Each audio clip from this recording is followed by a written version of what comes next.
Bienvenidos a una nueva emisión de La Conversada, el programa radiofónico del Colegio de Sonora. Nuestro invitado de hoy, el doctor Octavio Herrera Pérez. Él es doctor en Historia por el Colegio de México y profesor de la Universidad de Tamaulipas en Ciudad Victoria. Y el tema, los conflictos de la frontera México-Estados Unidos, una visión comparativa entre el noreste y el noroeste a través de las comisiones pesquisadoras 1848-1875, es decir, estamos hablando del siglo XIX. Es correcto, ¿no? Sí. Pero nos dice el doctor que se va a centrar en los conflictos de la frontera del noroeste. Y pero primero, ¿qué eran las comisiones pesquisadoras? Pesquisidoras, perdón. De pesquisa, de indagatoria. Ok, sí. Pesquisidoras. Sí. ¿Y cómo estaban conformadas? ¿Cuál era su función? Bueno, pues a raíz de la formación de la frontera en 1848, pasó un lapso de 25 años, 20 años, en donde hubo en ambos países, México y Estados Unidos, una serie de ajustes políticos internos que hizo que no se volviesen a colisionar ambos países. Nos salvó de alguna manera ellos, que no habían definido el tema de la esclavitud negra, y nosotros, hay que recordar, pasamos por la caída de Santa Anna, la Reforma, la invasión francesa, la restauración de la República. Y ellos además tuvieron una guerra civil coincidente con la intervención francesa en México. Entonces, durante esos veintitantos años, pues ambos países estuvieron dedicados a sus propias problemáticas, más, sin embargo, en la frontera pues sucedieron conflictos constantes como producto de pues una guerra de expoliación, el arribo de nueva población angloamericana muy ambiciosa y problemas que tenían un origen precedente, o sea, colonial, incluso, como era el caso de las incursiones de los indios de las praderas, apaches y comanches, que ahí estaba. Y con la delimitación de la frontera, pues vienen otros tipos de problemas, como son robo de ganado, sobre todo de que era robado en México y llevado a los Estados Unidos. Hubo problemas de conflictos diversos, maltrato de mexicanos en los territorios americanos, y otro fenómeno que se llamó filibusterismo, ¿sí? Que es muy conocido aquí en Sonora. Claro.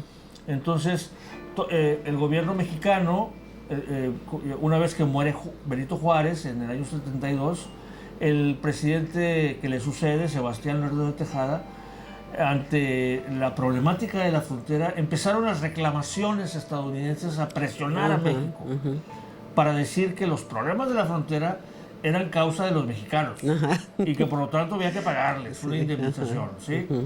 Entonces, México, dijo el presidente, hay que primero saber, hacer un diagnóstico, ¿qué está pasando en la frontera? ¿Sí? Porque los americanos inclusive habían organizado una comisión que vino al sur de Texas y hizo un informe muy sesgado. Le dio la palabra a los malhechores, por decirlo. Claro que entonces resultó que les debíamos millones de pesos por diversas fechorías supuestas hechas por mexicanos en territorio de Texas, etc. Y entonces, pues eso alarmó mucho al gobierno de México, porque los americanos estaban preparando el terreno para una posible guerra, nueva guerra con México, con motivo de los problemas en la frontera. Entonces, fue así que se organizó por ley en 1872, en noviembre de 72, las comisiones pesquisidoras de la frontera norte. Estas comisiones fundamentalmente fueron dos, una que se ocupó de la parte del noreste y otra del noroeste. La primera incluía Tamaulipas, Nuevo León y Coahuila, e hizo dos informes. Un informe sobre asuntos diversos, robo de ganado y otros asuntos políticos, y además hizo un informe sobre indios. ¿sí? Los problemas de los indios. Y en el caso de la pesquisidora del noroeste, incluyó a Sonora y Chihuahua. Y esa fundamentalmente debía haber seguido el patrón de la primera, ¿sí? Y es ahí donde quiero yo abundarte un poco más sobre esta comisión del noroeste. Y bueno, ¿cuáles eran los asuntos que vio esta comisión diferente a lo del informe del noreste?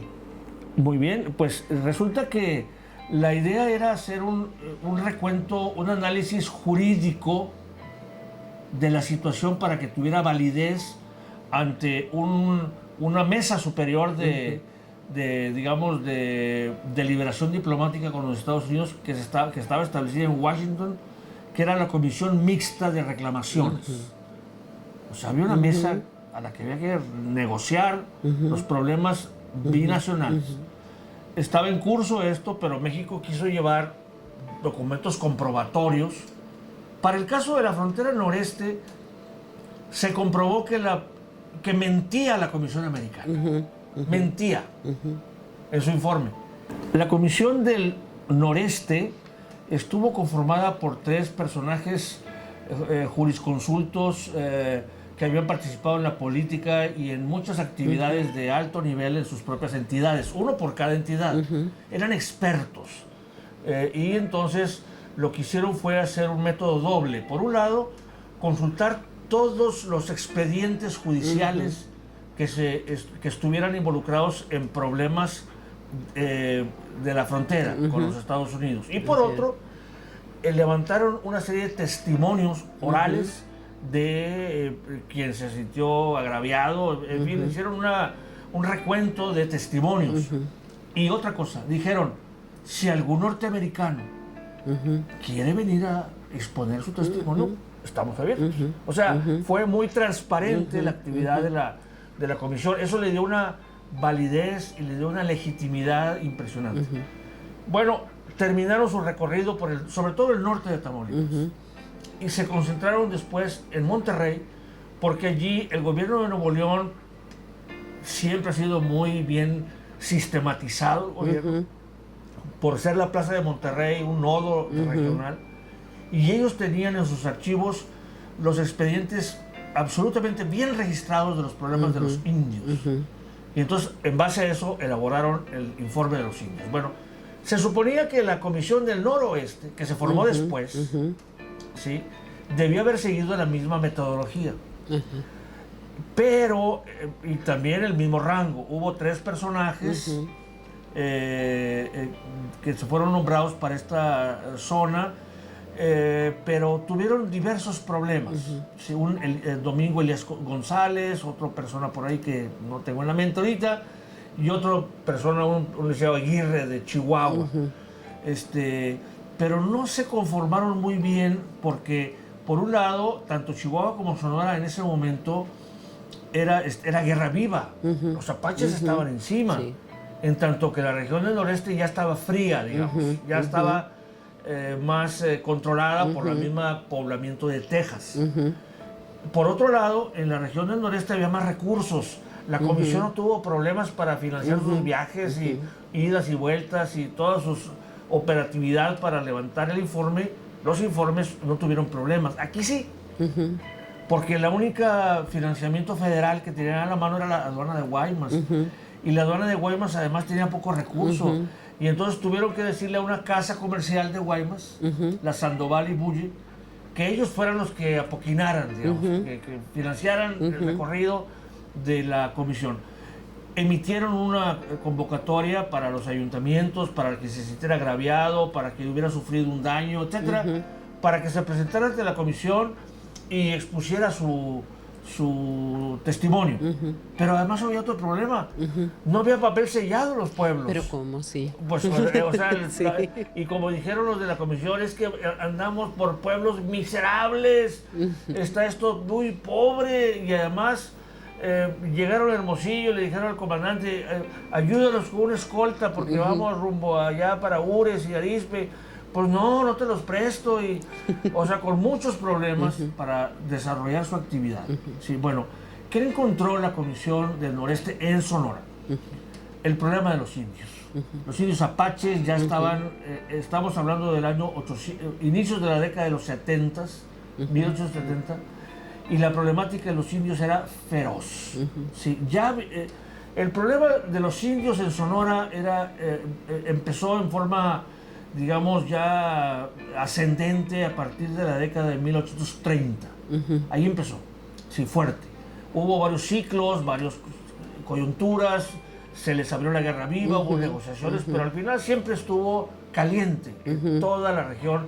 Y después, con la formación de la frontera, perdimos el territorio de la Mesilla, se cede la Mesilla, y entonces los americanos, cuando ocupan Arizona, pues medio se desentienden y hacen las reservaciones y dejan unas montañas ahí muy abruptas como lugar de los indios, pero además esas reservaciones están cerca de la frontera. Así es. O sea, la reservación de la montaña de Chiricahua, la reservación de San Carlos, la de Tularosa, prácticamente son bases de operación de los apaches contra México. Sí. Porque además los agentes de indios americanos se hacen de la vista gorda en caso de que vayan a México a robar y vinieran después acá. Y eso es lo que pasaba. Eso es lo que pasaba, y después había un mercado de cosas robadas mexicanas en las cruces de Nuevo México, y era aquello algo espantoso. Entonces, eso es por un lado. Por otro lado, el asesinato de gente. O sea, los crímenes que los apaches cometían sobre la gente. Hay que entender a los apaches también en su contexto de una nación o digamos, un agrupamiento social acosado, ¿no? Acosado y despojado también, ¿no? por dos estados nacionales. No podemos hacer una visión así peyorativa contra ellos, porque tampoco es justo, pero pues era una situación de violencia, digamos, abierta, en donde la población del norte de Sonora se vio muy acosada. Hay otro capítulo que tenían que haber cubierto los comisionados, que era el caso de saber evaluar el robo de ganado.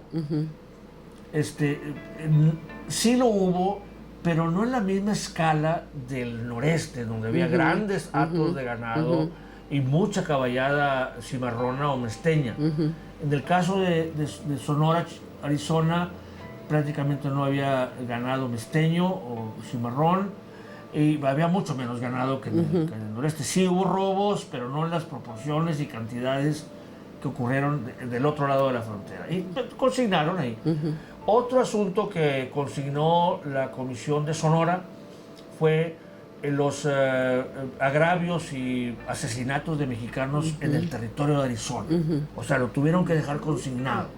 Eso se consigna allí y está presente. Y por otro lado, hacen una énfasis en el problema del filibusterismo.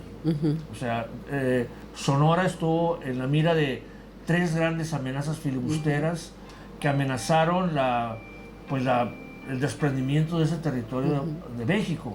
Por un lado, el señor William Walker, un gringo que declaró incluso la República de Sonora, así muy pomposa, ¿no? Pero no se aventó, porque no se aventó. El que sí se aventó fue el francés, Pillo, el conde de Bourbon, que engañó a todo el mundo y pues llevó a cabo la invasión de Sonora finalmente, para crear también un imperio francés en Sonora, pero lo derrotaron en Guaymas y lo fusilan. Y finalmente, en el año 857, el señor Crab, otro gringo, que ese sí viene en franco plan filibustero, entra a Sonora y es derrotado en Caborca. Entonces, este es el resumen que hace la Comisión Pesquisidora en Sonora. Tiene otros datos en Chihuahua, no los vamos a considerar ahorita, pero digamos que visualizar ¿qué nos deja la pesquisidora documentalmente?